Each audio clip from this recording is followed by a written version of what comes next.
Hey, everybody. Kevin Rankin here. Thank you so much for being here at All Access Live. Had a little bit of a break, thankfully. I had a little surgery, and now I'm back and recovered, and I cannot tell you how excited I am about today's show. Before I get started, I want to thank my sponsors at Five Star Guitars. Five Star is based in Beaverton, Oregon, which means that there is no sales tax if you order online. If you go to this link below, go to fivestarguitars.com all access live, hit the link and use that promo code of all access 15.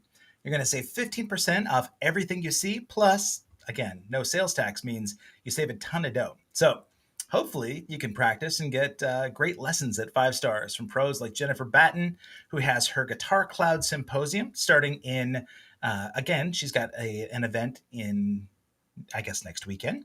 She's had amazing guitarists that have been part of her symposium. Dweezil Zappa, Steve Vai, Robin Ford is in the next episode. And so if you go to guitarcloudsymposium.com, you can learn about her deep dives and get lessons from the pros. All right. Now, before we get started, let me just tell you about my next guest. This is pretty cool. Jeff Adams not only is the guitar or the bass player from Starship, this dude is kind of a mainstay in Memphis, Tennessee. He's played with iconic bands, Waterboys, which is great. He just did a Music Cares project to support that charity. And when we first met, we were on my first sort of international foray with a flock of seagulls, doing the '80s cruise in the Bahamas. We had a lot of fun to chat about, and so this guy is an incredible musician, incredible singer, and he's funny. He's got crazy stories. So I'm going to set this free. Here's Jeff Adams. What's going on, Jeff? How you doing? Man, doing good. How you doing, my brother? Hey, buddy. Can you hear me all right? I hear you good. I hear you good. All right. I'm just having a Let me little see bit of. if I can move some of this over. Yeah, no problem. It makes it look more real, you know. Yeah, absolutely. Your buddy Kenny Aronoff had a great session on my show where he had all of his platinum records back behind him, and I made them sing.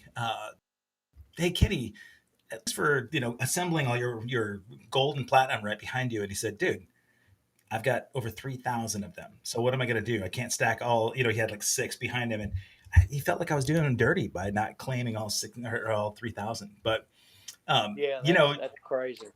yeah, man. As you know, the guy's one of the most commonly used studio cats. But when I look at your pedigree, dude, you've been out there, man. You've had not only a ton of bands of your own. I see the live footage that you started playing these gigs in Memphis, where you're singing all these tunes, lead, and I cannot believe your voice, man. Are you known in the Memphis area for being kind of a front guy more, or are you still a side guy that just happens to get a bunch of lead vocal gigs? You know, I don't know. It's strange. I mean, I've always been a vocalist that plays bass. Okay. That's always been kind of my thing, and of, of course, back in the early days. I mean, it was like everyone pounding the streets, man. Getting together with my friends, and writing and just and trying, going for a record deal. I mean Yep. that's what we did. Uh, You y- know, are you from that area? Are you a Memphis guy? yeah, born and Okay. raised in Memphis. Yeah, I can hear the accent, man. It, I can't get away from it, man. But you know, it was really just weird, I guess, because of my ability, to be able to play and sing. Started getting people interested in wanting me to go out and tour with them, as support. okay. So the next, it just really lets you know how fast life goes by because next thing you know, 30 years had gone by and I'm like going, I'm still, I'm still doing it, which is great. 30 years, yeah. Like that's crazy because you're Because just I love 35 every now, right? aspect So of it. Yeah. I yeah. mean, So I love every aspect. I love fronting a band. I love backing people up. I mean, to me, every one of them are just as important as the next. You know what I'm yeah. saying? Well, as a session guy, right in Tennessee, right, especially Nashville. I mean, that is such a session-oriented industry, or location anyway. I mean, most people that go there are either in the studio or they're songwriters, or it's a launching pad for them to get out on the road. Um, Right. and so you've got to be able to be versatile, and Got to. you can't sort of you got to be able to be personable and engage with everybody, which Well, I I mean, it's so funny you say that because I was talking to my wife, Lindsay, which Lindsay, and absolutely. Hi, Lindsay. and I'm sure you've seen her Maxim spread. But anyway, No, what? um, yeah, you haven't seen that? I have not. No, but we'll get to Lindsay in a second. Oh, Go ahead, buddy. So you're talking to her. so, but I was telling her, I was like, being a musician, and you have to. It's sad to say that like 25% of it is your playing ability. Yeah. 75% of it is being able to hang. Huh. And, Have you watched my and show? being able to be on the road with people and being able to work with people, and and it's all about your attitude. I mean, all that goes together and makes you a viable person, as far as a musician goes. Jeff, I've mentioned that very fact probably 50 times on this show, and my son But is it's a the truth, isn't it? it totally is, and that's the thing. Every musician that gets on that's been had some levels of success has talked about it. I know that I've had some musicians who have gotten on and they've been humbled because they were the guy that wasn't a good hang, and it cost them gigs, and then they've realized, okay, I've got two options. I can continue to be an asshole and not get gigs, or I can change my attitude, change my perspective, change the hang, and I can be. And it's That's right. it's what I was gonna say about the Tennessee thing is that you've got the ability to be a chameleon in a lot of ways. When I've watched clips of you playing and I've seen you play live, you bring this presence on stage that is not only a sideman. It's I think it's probably really difficult for you to be considered a sideman, and I'm going to ask you because I'm the same way. I have so much fun when I'm playing that I'm smiling all the Same time, here. and you're right there too. I mean, I can see that this brings you so much joy, and you're so animated when you play. You're not one of those guys that's like shoegazing when you're playing bass. You've got it's you're an entertainer as well. So when you're doing And so much, the thing about it is, I mean, that's just something that naturally comes out. yeah, yeah, that's In you can me. tell. You This know is what I'm saying? it's Because yeah, I could see that in you.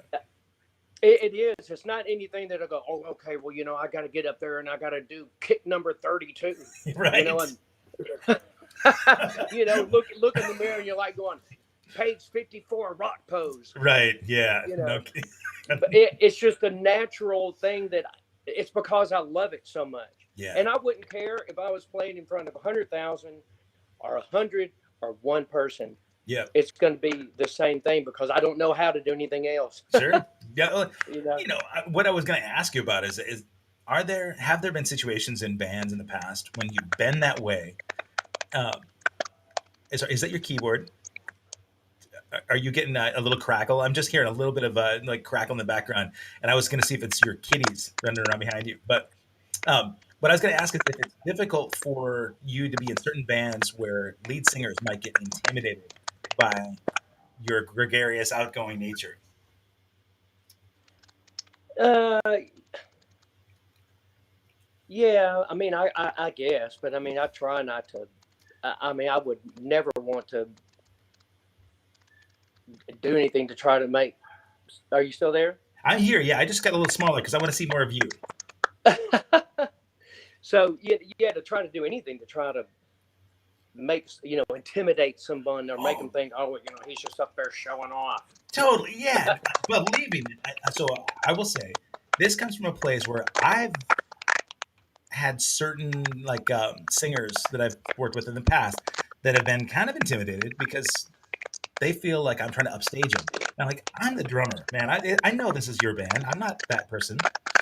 Yeah, but you can't help but do what you do, and That's it. That's it. Yeah. You're a performer as well too, Cameron. I mean, you're a great drummer, and you played your, when you're playing your kit, Yeah, you're on it. It's part of you.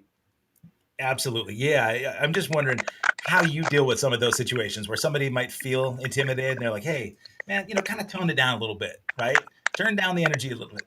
Do you have to do it? Yeah, I mean, I've had people do that before, and I've actually, of course, back a long time ago, not gotten gigs because of that. Sure, I'll Or, bet. you know what? I mean, everybody's different, Yeah, and I try to get along with everybody, even if they're like that, yeah. you know. Well, you can disarm them. You can kind of put their mind at ease, right? You're right. I mean, I love the fact that you get along with everybody. When we get together and we've got those festival shows, right, where there are a whole bunch of bands from the eras, Absolutely. and you can see that some people posture, right? They're a little, their ego is kind of lead first, but you're always out there talking to everybody, whether it be patrons of the show or other musicians. And um, I think one thing I love about it is that your sincerity is all there. You're very humble. I mean, obviously you're a great and accomplished player, but you're approachable. I don't think I've ever seen a situation where people came to talk to you about the band and you were, too busy, too good to talk to them. I appreciate you saying that. I mean, I always want to make myself feel like, someone, can come up and approach me and talk to me, just about anything about what it's like to be on the road, or, because there's so many people out there, they're fans that just, they wish that they were doing it. They Yeah, live through us. They don't know what it's like, and they just want to know what it's like, you know? yeah, totally. Yeah, it's funny that while we're talking here, Claudia Odenthal is in the chat. She says, "I saw the movie Mannequin in the '80s. I didn't think it was that great, but I can't get the Starship theme song out of my ears when I hear it." Your bandmate Stephanie Calvert and I had a chat about that at '80s in the Sand. We were out on the beach, and I laughingly told her that it's kind of the running joke. I mean, some people have said it's like "We Built the City" is by far the worst song ever written, which Mickey can laugh all the way to the bank, right? I mean, it's like it's so hooky when there's an earworm that strong that sticks in your head. Some people get sick of it and they badmouth it, but every other band on the planet would give anything to have a song that's so memorable that everybody sings, right? So Well, anyway, it's just like We Built This City, and the thing about it is, if we out on tour, if we did not play, nothing's oh going to stop us, or We Built This City. yeah. I mean, people would absolutely want their money back. Right, yeah, totally, and yeah, we did one show where we didn't play Iran when the Flock of Seagulls went out and did those. Same thing, Oh yeah, absolutely. oh yeah, and people were like, "Wait a minute, what's going on?" And we were doing one of those Disney World gigs in Orlando. You guys have done those before, I know. The outdoor concert at Disney World. We did 3 sets, right? So we did like a 5, a 7, and a 9, or something like that. The middle set, we didn't play Iran because we knew that we were going to do the last set with it, and people were so pissed, Oh, man. so you guys wouldn't do it every set? We should have. We were supposed to, but our Well, singer, our singer said, "Well, there's enough people that are watching from the first set. Let's just do something different." And the promoter came out and he's like, "What are you doing?" And I was like, "Yeah, that's almost man, crazy." every time we do, of course you're doing 330s, right? Right. Every time we do it, I mean, we have to do Nothing's Going to Stop Us, and we have to do We Built This. It's Hell just yeah. what it is. Yeah, Now we man. may switch it up, and we may. There's been times to where doing that show that we will actually start with We Built This City, and then end with something completely different, like rock music or something. Yeah. So just to switch it up, but we still have to do it. Of course, man. Yeah. You know. And we don't have to make this all about Starship, but I do have all sorts of things I was going to ask you about, like that, because you had just started to tell me a cool story right before we started to go live, and I want you to get into that. But I was going to ask you, the when I watched you guys do like Jane or they Find Your Way Back, or any of those tunes. Like you could see that it's almost like you're a teenager playing in your favorite band. So is there a song when you guys play live that just gives you goosebumps still to this day? Because you've been in the band quite a while. Yeah, for almost 25 years. God, man. Um, so It's Not Enough is, of course, that was on, uh, God, my mind's going blank now. I can't remember the album. Oh, that's all right. But hey, when we hang up, I'll call you and remember it. But what is Not Enough is a great song. Love Among the Cannibals is the album. Okay, And then, of course, I also, which we don't do this song as much as we used to, but uh, let me think of which one that one is, because we haven't done it in so long. Oh no, come back to it. I can't remember.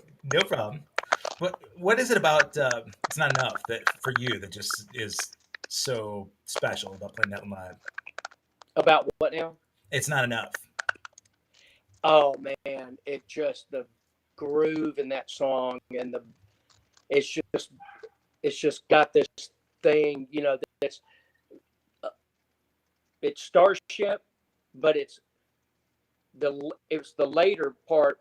Of course, Grace was gone, so it's the later part, like 89, I think it was 89. Yeah, I think it was 89. So just I don't it just got more rock to it. Yeah, but still got the great vocals in it, and killer change and stuff. Just a fun song to play. Watching you and Daryl play it together, that's insane, man. Oh man, yeah. He's such a wicked drummer, and watching you two, he lays it down, man. He does, man, and you two together, it's a really cool rhythm section. Thank you. Yeah, and I would bet that there's probably not a show that goes by that somebody comes up to you afterwards and says, "Man, Mickey Thomas, dude's 71. How the hell can he still hit those notes? The guy sings his ass off, man. It's unbelievable." Well, you know what? It's for him. I've come to understand that there's people that have to work at certain things that they don't have in their voice, whether in the register, right? Yeah. Mickey, it's just a natural thing. It's the way he's built, it's the way his body is, it's the way everything that makes him up that's why he can be backstage, because Mickey has for a while in his life, he's had asthma, right? And but and of course he'll be backstage sometimes, and he'll be coughing and stuff, and man, my voice, blah blah blah, and then he gets out there on stage and he just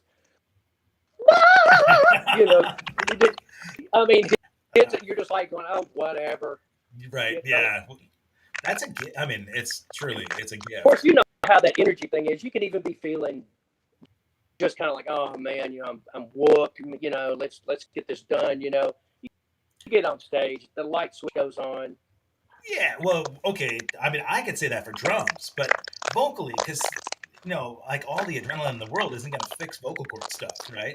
And so that I know that I've been talking to Rachel a little bit too, and I know that he's had back surgery, man. He's got shingles right now. The dude's been dealing with some health stuff, and he seems to have a really good outlook and attitude. I was really just kind of not knowing what was going to happen.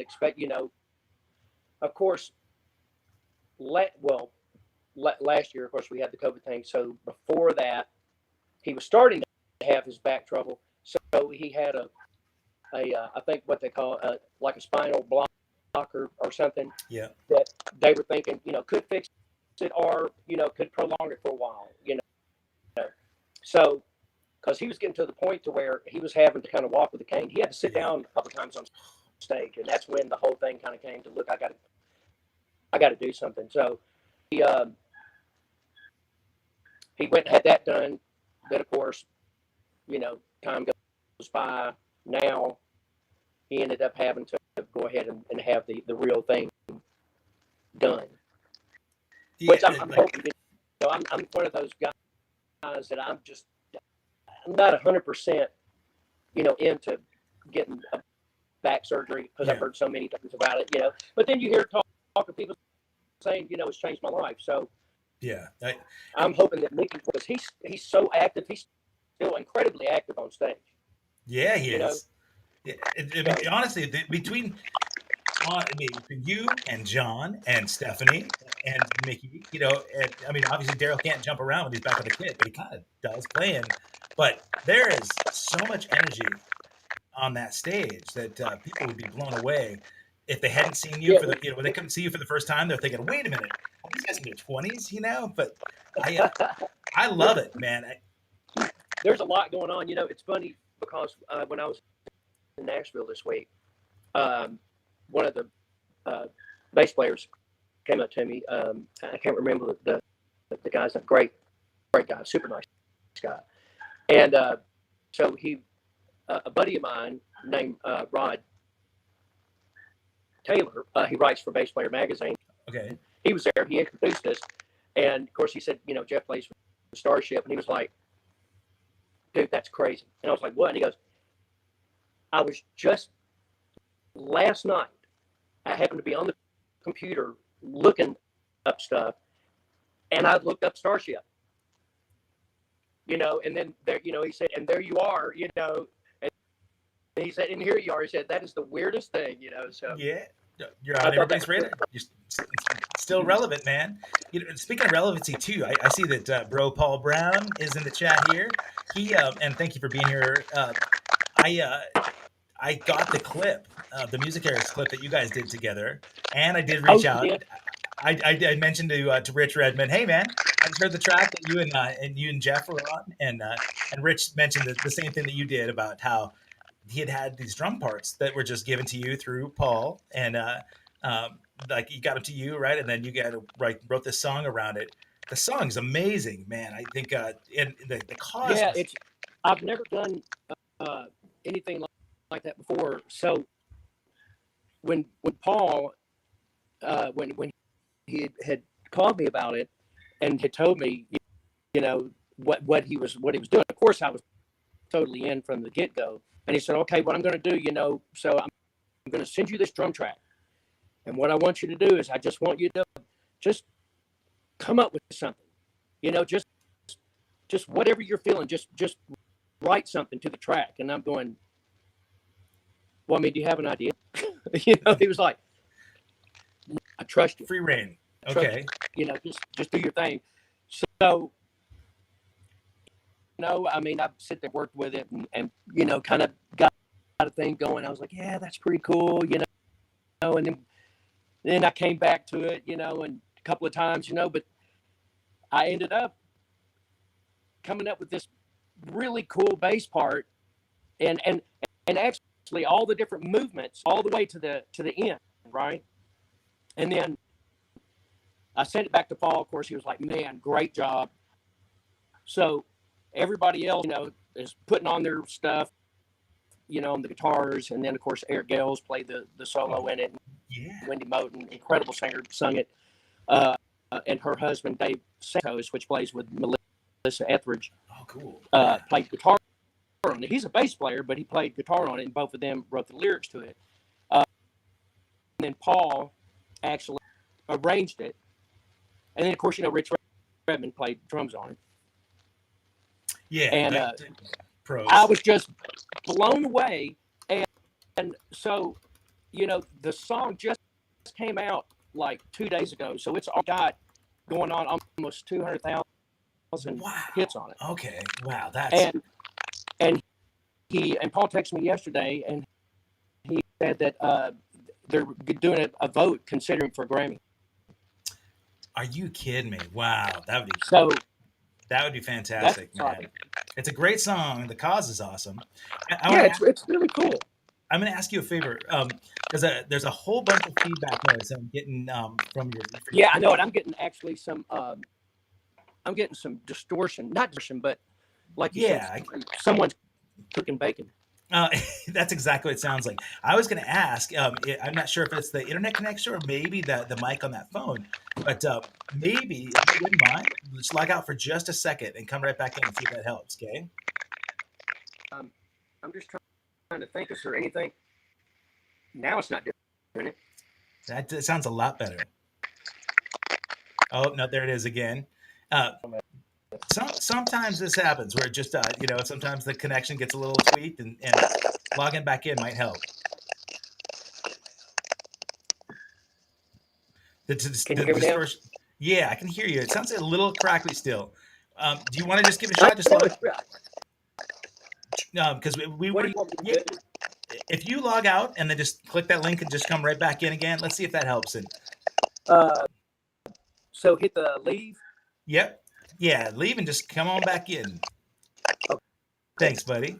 And if you guys are watching while Jeff does this, I would love it if you could do me a favor. If you're watching on any other device other than YouTube, I want you to save your window, go to youtube.com/allaccesslive with Kevin Rankin. I want you to hit the subscribe button, hit the little bell, make sure that you're notified when we have next episodes coming up, because you can go back, you're going to watch the rest of this episode, I'm betting it's going to sound cleaner, and then you can go back and watch the other 198 episodes that I've got. Coming up this weekend, I'm going to be broadcasting episode 200 as a celebration of this milestone. Dear friend and former guest, Jana Lopez, is going to be interviewing me. She did it last night, as a matter of fact, but we're going to broadcast it on Sunday at 1 p.m. Pacific. So we're going to do kind of a retrospective, looking back at the episodes we had, and also some of the insights, some of the guests that we've had that have been incredible, heartwarming, touching, moving. Former guests like Tawny Katane, which was a really a special moment where Tawny came in and we had a couple of days worth of shows, and I'm grateful to have the memory that we shared and some of the moments we had afterwards. So go back and watch those episodes, but first watch on Sunday, 1 p.m. I'm really looking forward to just sharing a lot of great stories. When we get Jeff back here just in a little bit, he'd been telling me a story about their return at the end of the pandemic. Some of the shows that they did, show they did in Vegas with a whole bunch of different guests, a lot of really wonderful singers. All right, now let's see if this works. One sec. And there's Jeff at. Oh, it's crackly again. What is the deal? Let's well, you know what? Let's just give it a shot. Let's see. And if actually, that sounds pretty good right there. Okay, cool.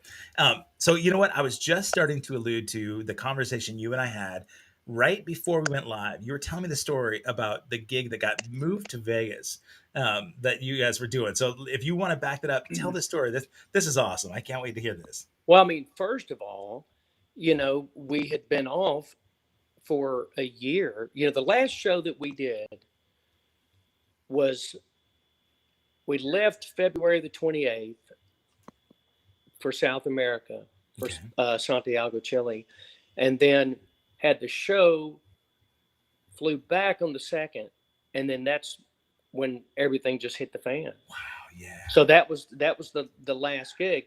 Now, the first gig back after that was just this first part of the year in March, and that was the gig that you and I were talking about. So we had already been off for a year.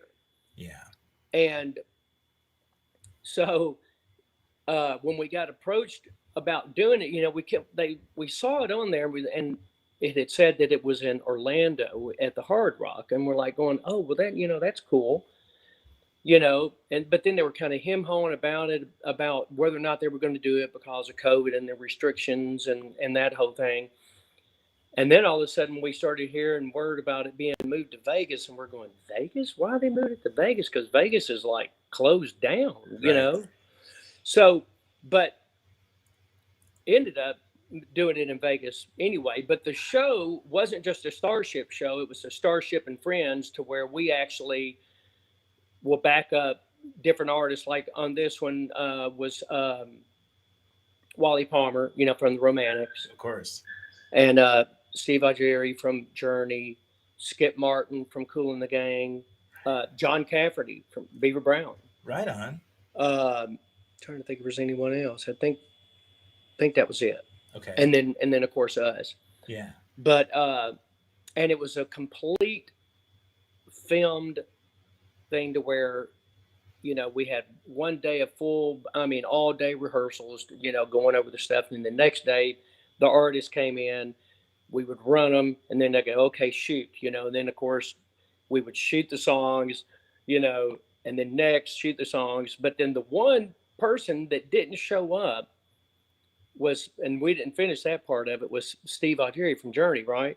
Right. So literally, we're up there, we're going, how are we going to do this? This is going to be really interesting because we know that when he does his interview, it's going to be a Zoom interview, right? Okay. And of course, his vocal, since he wasn't there, was going to be Zoomed as well. Now, I haven't seen the footage, so I'm really curious of how it turned out. But the band played, say, for instance, like doing Don't Stop Believing, right? Yeah. Band's playing it like he's actually fronting the band. We're singing all the backups, like he's fronting and it was just so interesting. Wait a minute. Okay. Yeah. So did you record it with no vocal lead? And then no, that's what I'm saying. See, we didn't even have him as a guide vocal. Right. Okay. So It was just us having to know the song without someone singing. Oh, that sucks. That's hard, man. Oh, yeah. It really is, especially when you get into a groove and all of a sudden you go, wait a minute. Right. Where am I? That solo section, right? And that's the thing, because that's one of the ones we're coming out of the solo. Yeah. Is it going? Well, you look at the lead vocalist. Yeah. They're guiding you basically. Yep. You're right. Are we going out of this or not? So I'm real curious of how that turned out. I would love to see it. And so in that kind of situation, it's not they did the interview, then they said, okay, well, now we're going to cut to the song, and then they would do a recorded version of that, and so somebody assembled those parts together, right? Was there editing done, or they just went ahead? We're talking. I mean, there was probably, on camera shoot. So, I mean, okay. It was well done. Yeah. Well, if you find that footage, you got to send that over to me. I'd like to check it out. If I get a hold of it, I'm gonna definitely send it to you because it was really cool. But again, like I said, it was the first, and so that was our first show back. Okay. So that's, you're talking about getting thrown in the fire. Right. It's not like going out and going, oh, okay, we can do a Starship big. I can do it in my sleep, right? Yeah. Man. That is that'll test the unseasoned pro, but it's great that had you not spent the 10,000 hours plus, doing what you do, then exactly. But I see in the chat, Rob Wilson's here, which I'm really glad to see, because for those that don't know, one of the great experiences that Jeff and I have had together was playing at 80s in the Sand in the Dominican Republic. This week-long event that's it features a whole bunch of bands from the entire 80s era, like from hard rock stuff to pop and like everything in between, disco and R&B and hip hop. But yeah, I'm trying to remember who all was there on that. It was God, there were so many. I mean, there's so many bands. Yeah, and it's cool because they've done it every year, and then they moved it after COVID. They're going to be back in Cancun this October, which is cool. Yeah. But Rob Wilson was part of the band. There was like a gas band, right, where all of us, like a bunch of the guys in the bands got together with some of the patrons of the event, and we all had these jam things, right? So Steve Robinson, the organizer, would play keyboards. Rob was playing guitar. He said, hey guys, I can proudly say I've played with both of you at 80s in the Sand. Great to see you both happy and healthy. Rob, Steve calls it the Sands Band. The Sands Band. That's exactly right. Yeah. So Rob came in. He was a ringer, man. This dude is. It's not like he was just a casual music fan. The guy plays guitar. He's a good dude. And so, Oh, he was um, great. Yeah, I'm glad. it And was so much fun. those events are almost like a dream, because you've done so many gigs, and that gig is kind of for the bands. It's a vacation, really, it's not work, but And they, it's not, and it's for a place to, for people that don't usually see each other, or if they do, it's in passing. Like, okay, man, we got to go because we got to catch a flight. We'll see you next time. yeah. It gives you a chance to actually hang out. Oh, Like the last one, uh, Lindsay and I got to know the guys in Saga real well. oh yeah. Oh my God, Michael Sadler. He's going to be on my show in a couple weeks, man. What a Tell him, champ. tell him, hey, for me, what a wonderful, wonderful guy. And I definitely every one of them were just great. I mean, what a great hang. So it's those kind of things that, to me, that make those gigs like that just really amazing. Me too. And truthfully, Jeff, that's what this show is all about, right? I realized that there were opportunities where you and we would be hanging out like we did on the 80s cruise back in the Bahamas, where we're sitting in the hot tub on the little island in the Bahamas, reminiscing I about the don't gig. remember that. Yeah.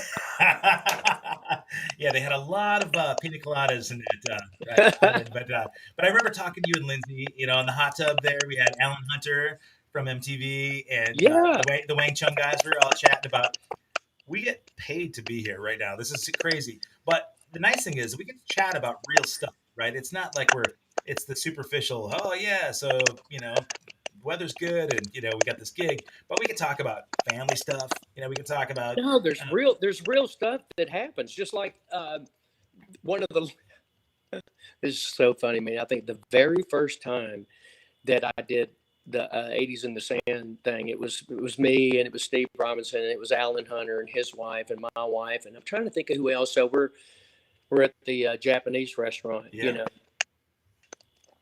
and of course I'm pretty much a vegetarian, Okay. except I'll do fish, right?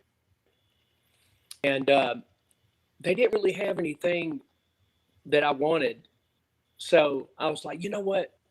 And we're at a Japanese restaurant, right? Right.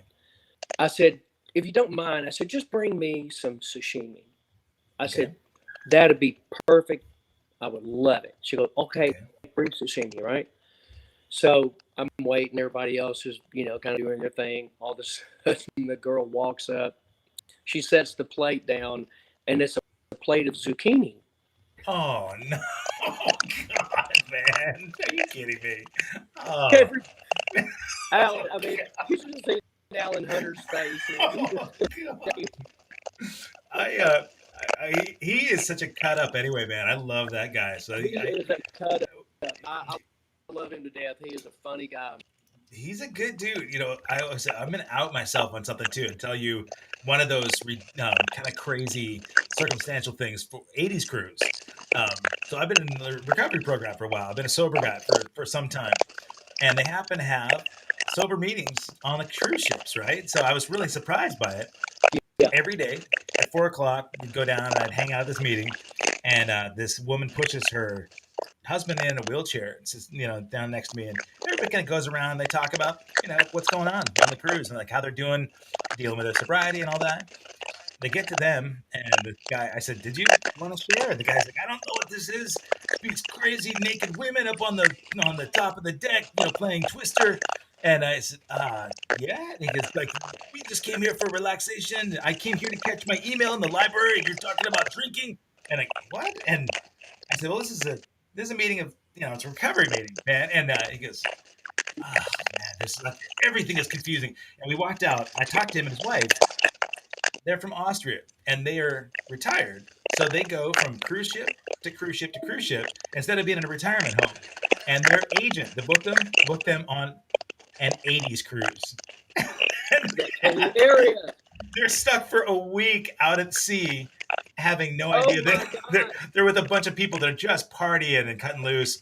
And, they're in their 80s. And I just think about, those misunderstandings and thinking, you can't make this stuff up. It's great, but this poor, That poor, was poor, fun. poor I thought they were actually going on just like, the all you can eat and yep, shuffleboard, yeah, bingo, exact, yep, big yeah. bingo and relaxation and But but as you remember, people could get off the cruise. They could fly home from Puerto Rico, and yeah, oh right, but right. they didn't go home. I saw on the last day the guys sitting there watching the girls playing Twister in their bikinis, and I thought, oh, yeah, you're hating this, aren't you, buddy? This Yeah, is you not. can see every minute of it. So speaking of bikinis, you're talking about Lindsay's Maxim shoot. What's going on with that? Like your beautiful bride, who's absolutely adorable, and you guys are like two honeymoon couples. Well, thank you so much. Yeah, she does some modeling for this agency here in Memphis, Okay. and the girl had called her about going and doing a shoot in it, it wasn't Cancun, I think it may have been River Maya or something, but in that area, Okay. and she was like, man, I don't know if I should do it. You know how women are, I'm not in shape, that whole thing. And I was like, you know what? You should go do it. Go do it. Have a good time and go do it. And so she goes down, and next thing you know, I mean, the photographer that's just was like, I want to take some extra shots of you, So he spent a couple of days of just shooting her. And next thing you know, I mean, he's like, I'm sending them to Maximum magazine, and they did a wonderful spread on her. I mean, Wow. very, very classy. I mean, it Yeah. looked amazing. That's so great, man. I didn't even know. But you know how like social media only gives you little windows into people's lives. I'm sure that you guys probably posted about it on Facebook and I missed it. Yes, she actually, because she runs our Facebook page, because Okay. I had to get off of it. It was just getting a little crazy for me. Yeah. Um, and so I think it's on the Facebook page. I think it is. Okay. So Cool. I'll make sure that I'll check it out in the spirit of she's probably watching this, so she's probably going to send it to you personally. Oh, very good, man. Well, one thing that I love about this, I'm glad she is watching. Um, when we first met on that 80s cruise, that was my ex-wife was there with me. We were not yet divorced, but we're still great friends. And Good. one of the things that I really loved is watching the way you were supportive of each other. Of course, you were encouraging her to go off and do this shoot in Cancun. She's also that person that seems to be just she wants to support you in your adventure that you love and the lifeblood of you playing music, but also doesn't seem like she needs to be such a part of it that that's her identity. She's got her own Oh, thing, absolutely, you know. absolutely not. She definitely has her own identity, and she supports me 100%, I even love. when I may not even be supporting myself. Yeah, really. You know what I mean? So Yeah. Well, you need that kind of yin yang sometimes. we've got to, Yeah. you know, Hey, because Rachel. doing what we do. I mean, a lot of people don't understand. It's a hard life being a musician, first thing, and then being on the road, another thing, especially if you're married. Yeah, You man. know, In all sorts of ways, in right? in all sorts of ways. But And being married to a musician, but not easy either, right? that's right. But Yeah, like anything, it's as easy as you make it. sure. You know, A lot of so it's communication. I mean, that's the biggest thing. You that's the know, biggest thing is communication. I think one of the things I'm grateful for is I had that support as well from my ex-wife, and that's the reason we're great friends. We support, we respect each other a lot. That's awesome. A lot of that is communication because people are astounded by the fact that we could be divorced but best Are you friends. getting more support from her now? Oh yeah, Well, maybe I should get divorced too. yeah. You know, I'm getting, I'm I getting more support. she's got a wonderful man, and I think I'm excited for them that they can go off and have their life. She's got a different identity. One thing that was tough for her is that we grew up together. I was 12 when I met her, so Oh wow. I became a musician after we were together. which is a little different than a lot of couples that are together with a musician, because there's almost the threat from the other mistress of music, right? Yeah. Some women are so bothered by the fact that you've given anniversaries away and Valentine's Days away for gigs, and a lot of late nights, a lot of time that they could have really. And then having to, mingle and talk and, Yeah, when they might not want everything to. that goes with it. Yeah, absolutely. Everything. Rachel and Mickey, the same thing. And I was going to tell you about the Rachel contact or first conversation. I hadn't met them. You guys were on the '80s cruise, the very first '80s cruise. Um, Flock of Seagulls was doing our gig in one of the smaller venues, and it was packed. In fact, so much that our mutual friend Tiffany was there watching. Tiffany did her show, and then she and her boyfriend or husband or whatever came in, and they were sitting up front, but those seats were reserved for those people that had these tickets. Oh, okay. So they bounced Tiffany, which I could not believe. Right at the beginning of our set, I was feeling kind of bad, but it was packed, shoulder to shoulder in there, and I was seeing, people kind of peeking in from the aisle or the walkways outside Yeah. the venue, and Right. I go to breakfast the next morning, and this pretty blonde lady comes up to me and my wife then and said, "Hey, I got to tell you, you were amazing last night." And I'm like, "What?"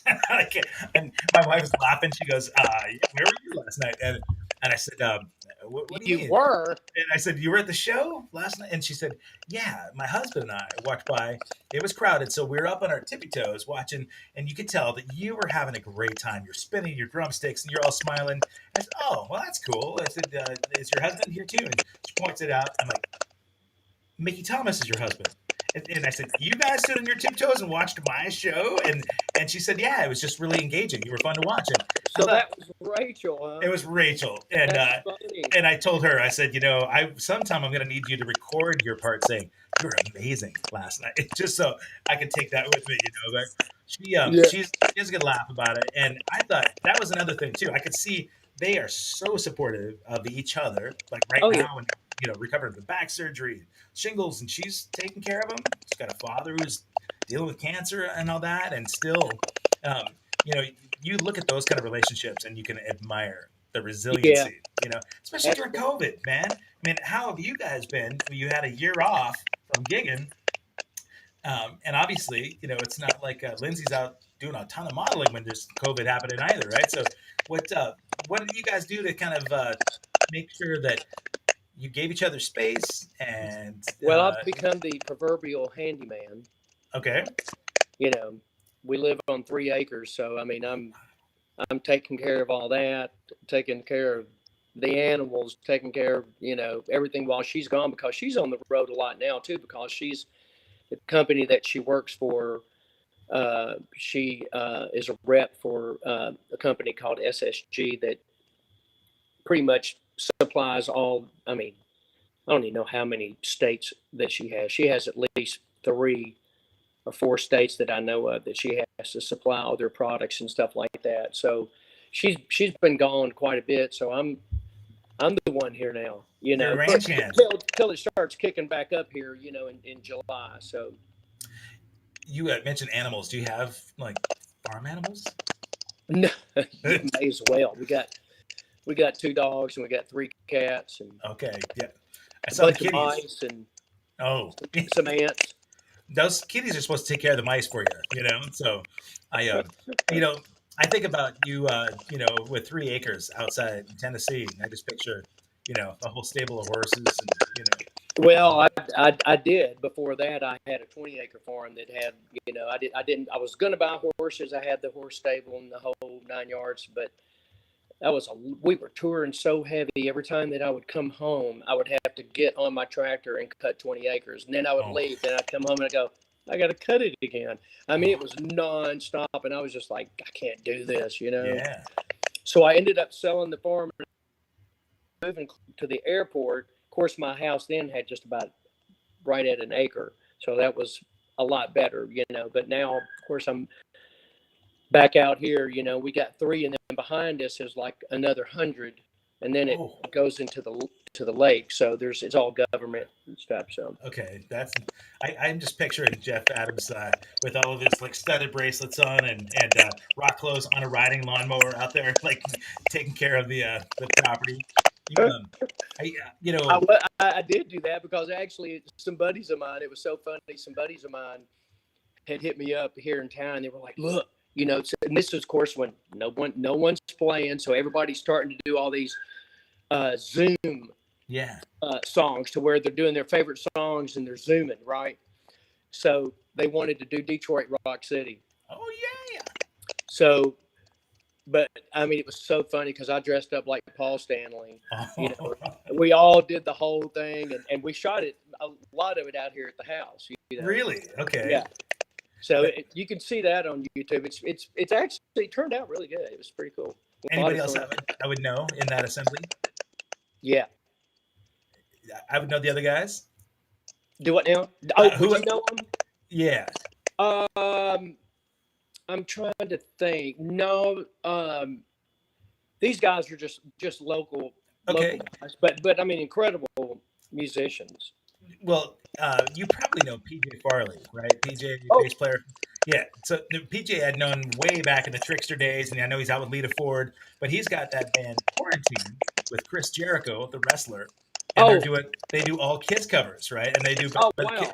but it's Kiss covers from the era and genre that nobody would cover, like off of the Asylum record. They're doing like Tears Are Falling and all those things that um, I just think it's funny because they do the makeup. They've done a couple of quarantine videos like Zoom, but they're players that have been on international stages and done that. And I think if there's a benefit to the pandemic is that people kind of figured out they could slow down a little bit, Yeah, do some things that are entertaining. And how I about for you, think man? that I Yeah, think the Zoom thing. I think is one of those things that came from COVID. That's probably going to stick around for a bit.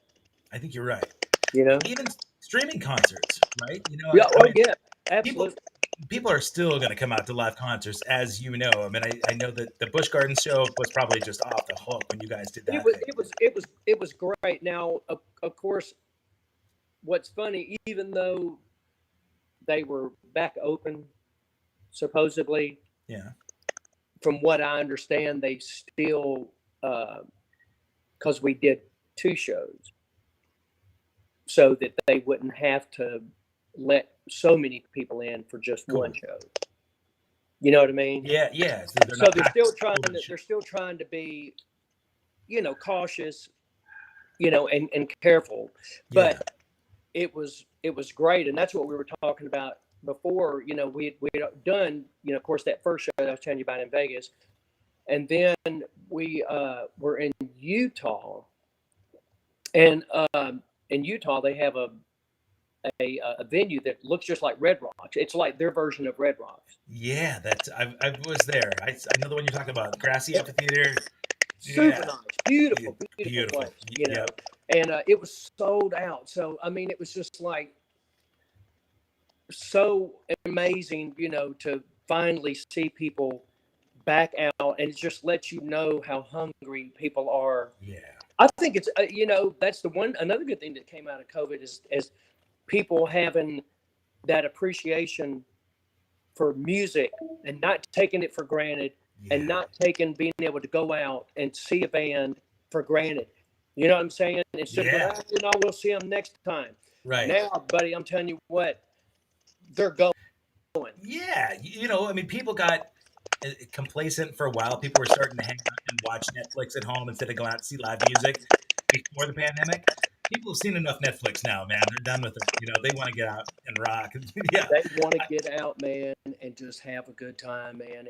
And I'm just hoping that momentum keeps going. Of course, they keep talking about all these different variances and stuff. I don't know if that's only because they want us all to get a shot. Mm. Well, I mean, I think like any pandemic or any event, any sort of flu, sort of changes gears anyway, when it goes through. And I think I'm grateful, to see that there's enough vaccination happening, that things are starting to come back, and people are able to get out and and feel like they're able to go see music safely. And I And think it's remarkable, yeah, that they were able to come up with something that actually worked. yeah, I and mean, right. granted, Like, of course, it's had a little bit of side effects, with some people, yeah, uh, but for the but most part, it's amazing. Yeah, I mean, it's honestly, amazing. if you think about technology where it's gone, right, in the last Yeah, 100 years, man, we live in a time, even though things might seem bleak in some ways, where the pandemic was tough for people. The imagine being 100 years prior, where they couldn't advance technology that fast, or that's distribute right. it as much, or get the messaging out and to people. That's where those plagues just wiped out so many I know it. percentage of the world before. So there's a benefit. I like a benefit. I think that there's silver linings in all of it. You can find positive sides. Well, We were talking Florida a second ago, and I didn't want to change the gears, but I saw that your buddy Ian from Disney World is here. So he says, "Hey Jeff, Ian Shipman, is that right? I, you know, so when I bring him up, the reason I think it's really cool, we develop family connection, right? I mean, even if these people are just in passing, when they get together and they talk to you after a show, and yeah, you're approachable, and you can say, "Hey, yeah, yeah. man, it's things are coming out." And I noticed that these people that jump in a lot of times on chat will tell me about stories. The first time that they met Jeff and Lindsay, Well, yeah, and they'll they have stories now too because I mean they. Yeah, but you know how it is. I mean, when you're touring all over the United States, and you continue to tour for 20, 30 years, you're going to all those states again and all those places. So you're seeing a lot of the same people over and over and over again. So, I mean, you do become, friends with people. yeah, and they You feel connected to you in a big way, and they especially have their because you're stories. like when you give them time and energy, they feel more connected to you than if it's just a rather random passing. Because you think about all those the big hit bands that are charging $5,000 for a meet and greet, right? So somebody will sit in an assembly line, they'll get in a big long cattle call, they get up there, they take their picture with you, they get their autograph, and thanks, here's $5,000, right? And And they that's never get it. a chance to know. I've seen you, especially you and Lindsay, on the beach with people, talking to them for half an hour, just getting to know what makes them tick. And I think, That's you because I'm know, trying to get a pina colada out of them. yeah. Well, those are all inclusive gigs, man. You don't even have Oh, to try, sorry. right? Yeah, yeah. I should have warned you about that. You didn't need to give them all that time. No,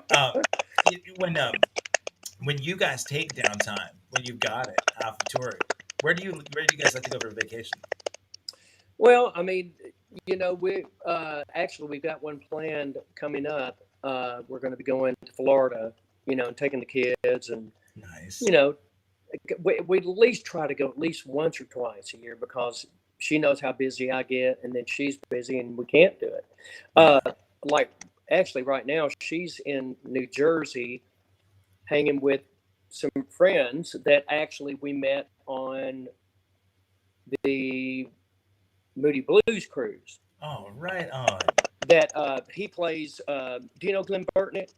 Oh, yeah, of course. Okay, well, so she's with them right now, hanging with Okay. Glenn and his wife, uh, because she had to go up there because actually Grayson, our daughter, um, got a call. She's big into to cheer. She does competitive cheer, Okay. so she got a call to do a magazine. So they're going to do a big interview on her and a big spread on on her cheer and all that stuff, which cool. So Lindsay flew up there so she can take care of that.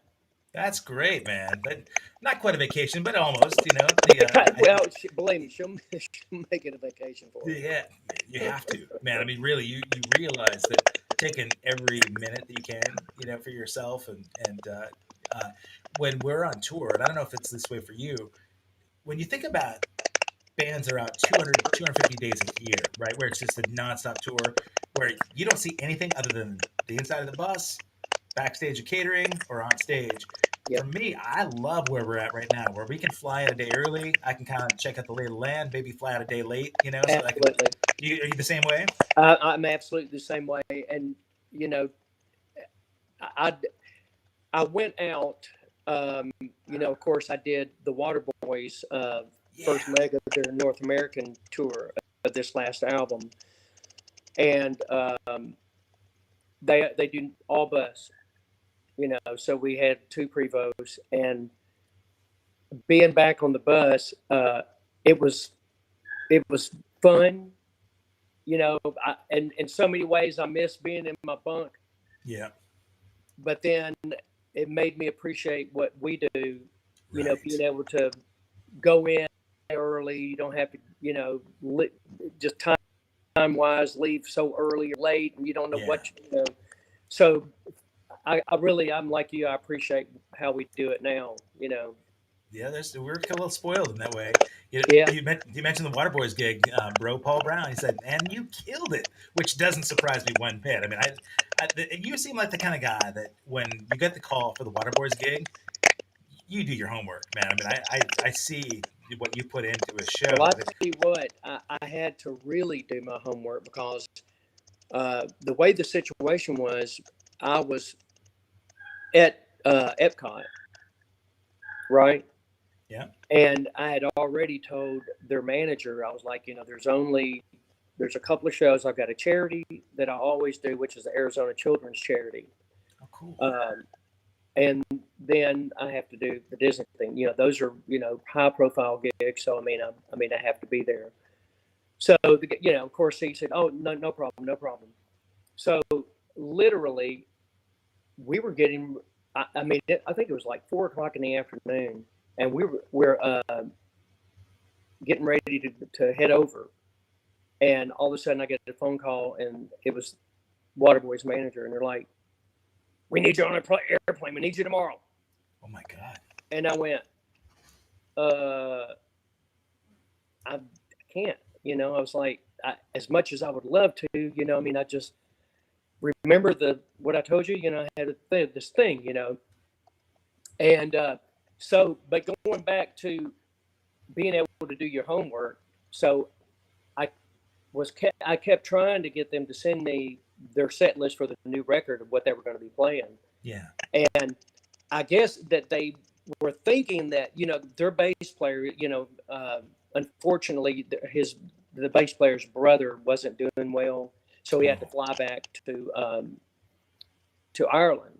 And of course, the good thing he did, because his brother, passed away shortly after that. But so when they told me, okay, well, if you can't do, if you can't be here for this day, we'll get the monitor guy actually can play a little, so we're going to get him to play, and then you come in on Monday. Okay. So I said that'll work. So it gave me literally days to really get to know the material. Finally, finally they sent it to me because they knew that, well, now they're going to need me. Yeah, right. And I kind of get it. I understand, because they probably were not thinking by any means that right that was going to happen, and I hate that it did, but I was so glad and so thankful that I was able to jump in there. And of course, I haven't played with Paul in years. He lives in Nashville now. Him and I grew up playing together and writing together and recording. Okay. And to be able to be on stage with him and the rest of the guys, just phenomenal band. That is, oh man, Waterboys. I mentioned to Paul actually too that early '90s I was out touring with the band, and a buddy hit me to them. I thought, oh my God, what a really rich cultural band. I mean, there's so much depth to the music, and there's so much depth to it. There really is, and I was like, how can this band not be like so huge? And they just have a wonderful cult following. I know that people still to this day, well, every show that we did was was halls that not seated halls, standing room only halls. Yeah, and they were all sold out. Oh yeah, I'm not saying that people like when I discovered them, it was the beginning of like when Hootie and the Blowfish and Dave Matthews Band were taking off, right? So at that level where they're selling 20 million records, I'm thinking, how can Waterboys not be selling 20 million? Because these songs are every bit those and more, But well, know the song "Hold of the Moon," right? Of course, yes. Which of course Prince covered it. Yep. I even think who. Mandy Moore did a cover of it. Really? Okay. Bunch of people did a Well, cover. yeah, musicians know for sure, man. People are hip to the fact Oh yeah. that the songs, So speaking of musicians, right? And you mentioned Prince too. For me, um, he was like my all-time favorite artist, right? I mean, I have other bands but for me, um, I think I don't know that I could have hung with the gig. I have had a lot of friends that work with Prince, either in production or played music with him, and you know, I'm a little too thin-skinned, I think, to be able to handle that kind of abuse. But I love the dude and I respect him and like every single thing that he did.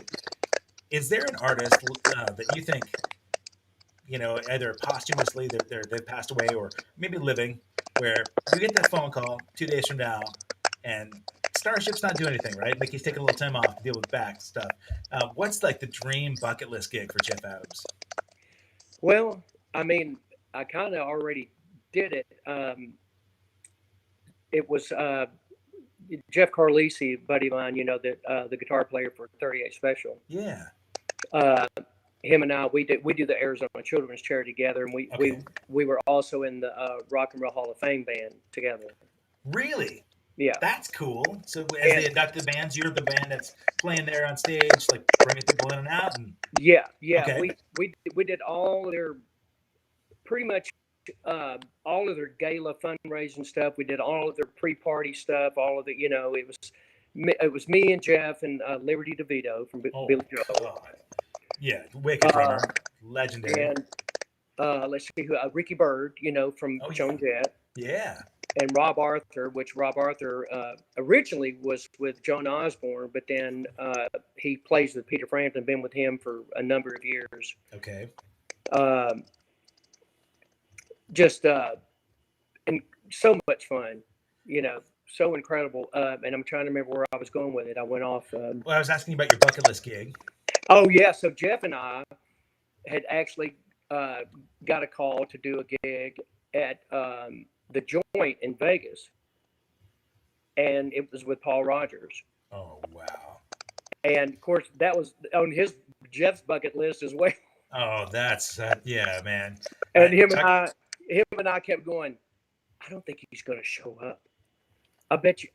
They're lying. He's not going to. That kind of thing. Yeah. And so we're kind of on stage, and we're checking our gear and we're going over some stuff. And I'll be darned, he sure walked out, and we're like, "All right, it's on." And man, and although that whole show is on YouTube as well. Okay. What an unbelievable time. So yeah, he's probably one of my all-time favorite. I love Bad Company anyway, but I love his voice, and that would be a great gig, playing, because he's such a great singer. Really great singer.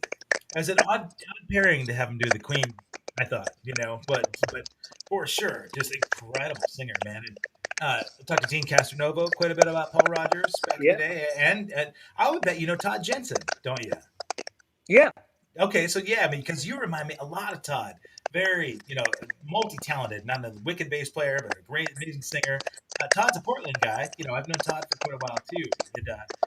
He did that Paul Rogers gig for a little while. He's got amazing things to say about what a professional he was. That was the thing. It was just his commitment to the gig. It wasn't like that guy was mailing anything in.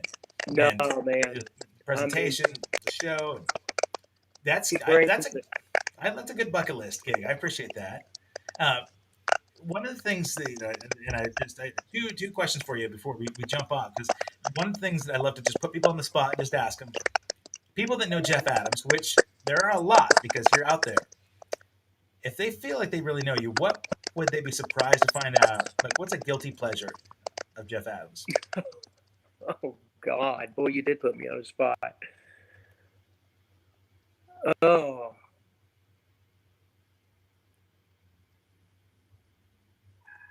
Man, you can think about it for a sec. I'll give you something else. Think about that one. Hold that thought, all right? And I'll feed you with a couple, because there was a run of shows where a few people in a row said ABBA was their musical guilty pleasure, which doesn't seem like a guilty pleasure at all to me. I think it's wicked and awesome, and every song that they did was great. there was a run of shows in a row where everybody said, "Yeah, I hate to admit it, but my girlfriend and I watched The Bachelor every night." Which I'm like, okay, yeah, that works. That's guilty as needed. But so think about it. Just like whether it's even Well, food or I music. guilty if you talk to the guys in Starship, my guilty pleasure is watching over and over the reruns of the original Dallas. Oh, oh no, Larry Dude, Hagman and no. well, you know how it is when you get on an airplane. You do those things that help you be comfortable and you help Yeah, pass the yeah, time in life. And mine has always been watching Dallas. interesting. Okay. And I will watch them to the very end, and then I'll start it over again. I know I had to miss something. Oh my God, I, you might be the only guest that I ever talked to that says that Dallas is their guilty pleasure. But I love that, and obviously it was a big show, man. It's a Hall of Famer It's show just for the sure. truth. I love it. All right, last question. And this is not meant to sound you don't have to make it profound or anything like that. I just really love to know when Jeff Adams is at the end of his days, right? You got kids of your own. You're looking back at your life and you're thinking, what do I want to be remembered for? What's my legacy? What do I want my kids to know? This is who Jeff Adams was. You know, I want to be remembered, for being a good person and um, and obviously a great father. You know, and musically, I hope that people remember me, as someone that gave it his all, that showed how much he loved it, the passion, that he had for music, and hopefully that transcends to somebody else, and Yeah, makes somebody else feel that or maybe want to do it, you know. yeah, I could see that. I mean, you've paved that way in a beautiful way. You've impacted a lot of people in a really positive way, and not just your chat. Whenever I talk to somebody about saying, "Oh yeah, we're doing a gig with Starship," at that place by Sacramento, right? I remember we did that show together, and Yeah, we were all yeah, hanging with Loverboy, and yeah. backstage, it was like a family reunion, man. We were all That's just hanging. no, man. See, that's the beauty in it. Yeah, yeah, It and really and is. and then the people that knew about the show ahead of time were saying like how much they enjoyed just getting to know you, getting to watch you on stage. For me, I'm as excited to get out and see Starship when we're doing shows together again as I am to play our own shows. So Man, I'm so ready, and I know I'm with you. believe me, it's coming this year. You know it is. If it Yeah, didn't this year, next year we're definitely going to be hitting it together. big time. Yeah, but we've got a good handful of shows coming up, but not like next year is going to be. I think, but I think next. Well, I mean, even Mickey was saying, he really feels that next year is going. I mean, they're already booking shows for yeah, next year, so yep. that's a good sign. Yeah, absolutely. Your mutual fan here, man, bro. Paul Brown. He says, "Beautifully spoken, brother," and you will be remembered for those things. I know it to be true. Man, listen, Jeff, I would love it if you wouldn't, give your beautiful Lindsay a squeeze and tell her I said hey, and I hope she's having a good time with Glenn Burtnick and his family up there. That's awesome. Yeah, man, And I'm excited, for her for Grace and being able to do that. But it is a good I thing. will definitely. I had such a great seeing your face for one thing, Years and two. then being able to just chat and It's nice catching up. absolutely. Yeah, man, I miss it. I miss your energy, Next time man. we'll have to do it in a hot tub with Alan Hunter. I God, I got to work on my COVID physique, my friend. But I want to tell you guys if you're watching in the chat, if you have not yet done so, please subscribe to this channel. Come back on Sunday. You got some time. 1 o'clock Pacific, maybe 3 o'clock. Back in Jeff Adams time. It's a recap of the 200th episode of All Access Live since we started out in May of last year. a lot of amazing experiences, a lot of fun, laughs, and some tears, and everything along the way. So help me celebrate by being there. Subscribe to the channel, and you'll be notified about the premiere. And I've got fun guests coming up. Mickey, as soon as Mickey's feeling better too, I mentioned to Rachel. It sounds like we'll get him on here as well. So maybe He's getting there. I'll have you jump in and do some heckling when we go live. You and Stephanie, you guys can heckle him from afar, right? Oh, So, we love it. hey, man, I'm glad to know that you're doing well, and You too, my friend. take it easy on that lawnmower. All right, Man, I appreciate you so much, Kevin. Great to see you, and great to just talk with you. you too, Jeff. Thank you. All right, my brother. All right, you guys have a beautiful week, and